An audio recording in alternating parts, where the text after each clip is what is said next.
Bonjour, donc moi c'est Roméo Jacquemin. Je suis Nicolas Lapôtre. Moi c'est Timéo Kéan. Je suis étudiant en 3e année de BUT informatique. Je suis étudiant en informatique en 3e année. Je suis étudiant de BUT 3 à l'IUT de Lens en informatique. Alors la Code Game Jam, c'est une compétition de programmation dans le jeu vidéo. La Code Game Jam, c'est un événement qui vient de Montpellier. Alors la Code Game Jam, c'est une compétition de création de jeux vidéo en 30 heures environ. Le principe, c'est on vous donne une phrase qui est un thème. Vous pouvez le prendre comme vous le voulez. Par exemple, vous trouvez un jeu de mots au milieu de la phrase, vous pouvez baser votre jeu vidéo là-dessus. Sachant que le thème, il est donné la veille et on doit en groupe se mettre d'accord sur ce qu'on veut faire, comment on veut le faire et avoir des attentes raisonnables en vue du temps. C'est impressionnant parce que, en tout cas pour moi, c'était la première fois que je faisais un concours de la sorte et j'ai jamais codé de jeu, donc c'était une découverte totale. C'était vraiment novateur et surtout passionnant. C'était amusant. C'était quelque chose de très fun à faire entre potes et fructifiant parce qu'au final, on a réussi à produire quelque chose derrière qu'on ne savait pas forcément faire. On ne savait pas faire de jeux vidéo avant ça.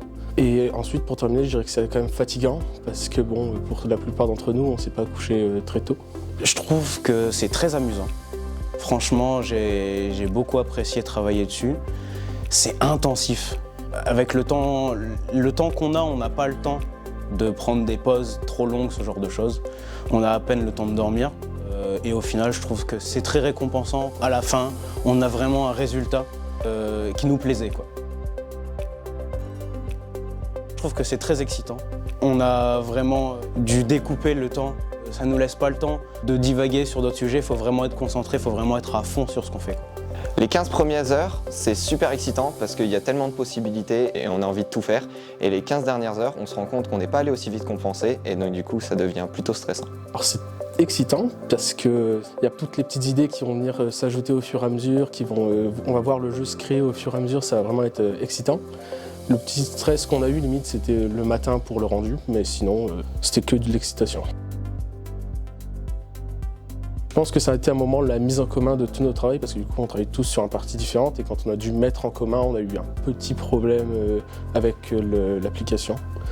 Donc ça a été peut-être ça qui était un peu galère pour récupérer bien, mais sinon après il n'y a pas forcément eu d'autres problèmes. Le moment le plus galère, je dirais, c'est le moment où tout le monde a envie de dormir. Mais que tout le monde est en mode non, mais il faut continuer à travailler, sauf qu'en fait, comme on est tous fatigués, on a vraiment des idées nulles et on n'arrive plus à travailler. Le plus galère, c'est quand il est 4 h du matin, que la moitié du groupe elle est partie dormir et qu'on essaye d'implémenter les fonctionnalités restantes. Le moment le plus cool, c'est à la fin, quand on lance le jeu avec tout ce qu'on a pu faire, qu'on voit ce que ça donne et qu'on se rend compte que c'est nous qui avons créé ça, quoi. Le moment le plus cool, j'hésite parce qu'il y a le début où on découvre le sujet, où on se met à réfléchir sur qu'est-ce qu'on va faire. Et il y a la fin où on lance le code, où on se dit voilà, on va tester l'application finale. On teste, on se dit waouh, en fait c'est bien ce qu'on a fait. Je pense que c'était le rendu, voir enfin le jeu qu'on a créé en 20 heures au final de code. C'était franchement satisfaisant de le voir avoir pris vie et enfin être aussi libre de pouvoir se reposer.